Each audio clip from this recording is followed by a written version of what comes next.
செலிப்ரேஷன்ஸ்லாம் back to back வந்துட்டே இருந்தால் gift கிடைக்கிறது கம்மியாகிடுது. எல்லாருக்கும் அப்படி தான் இருக்கும்னு நினைக்கிறேன்.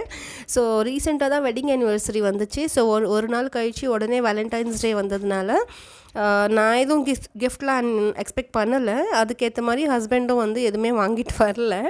பட் நான் ரொம்ப நாளாக விஷ்லிஸ்ட்டில் வச்சுருந்த சில திங்ஸ் வந்து ஆர்டர் பண்ணியிருக்கிறேன் அப்படின்னு சொன்னாங்க. ஸோ ஒரு டிஃப்ரெண்ட்டாக ரொம்ப சந்தோஷமாக இருந்தாலும் ஒரு பக்கம். ஆனால் அந்தந்த கிஃப்ட் அந்தந்த அன்றைக்கி கிடச்சாதான் ஒரு தனியாக ஃபீல் இல்லையா. சரி எனிவேஸ் எப்படி இருந்தாலும் கடைக்கு தானே போகுது அப்படின்னு சொல்லிட்டு நான் வந்து என்னோடய வேலண்டைனுக்கு என்ன ஸ்பெஷலாக செய்யலான்னு யோசிச்சு ஈவினிங்க்கு மேலே தான் குழந்தைங்கள ஸ்கூல் வந்து இட்டுட்டு வந்துட்டு ஹஸ்பண்டுக்கு பிரியாணினா ரொம்ப பிடிக்கும். பிரியாணி, சிக்கன் 65 அண்ட் ரைத்தா செஞ்சுட்டு குழந்தைங்களுக்கு ரெட் வெல்வெட் கேக் செஞ்சுருந்தேன். ரீசெண்டாக ஆனிவர்சரிக்கு தான் பார்த்திங்கன்னா ரெட் வெல்வெட் கேக் செஞ்சு அந்த சீஸ் ஃப்ராஸ்டிங் எக்ஸ்ட்ராவாக ஃப்ரிட்ஜில் வச்சுருந்தேன் ஸ்டோர் பண்ணி. ஸோ அதை வச்சு டெக்கரேட் பண்ணிவிட்டு நீங்கள் வேலண்டைன்ஸ் டேக்கு என்ன ஸ்பெஷலாக செஞ்சீங்கன்னு கண்டிப்பாக கமெண்ட்டில் சொல்லுங்கள்.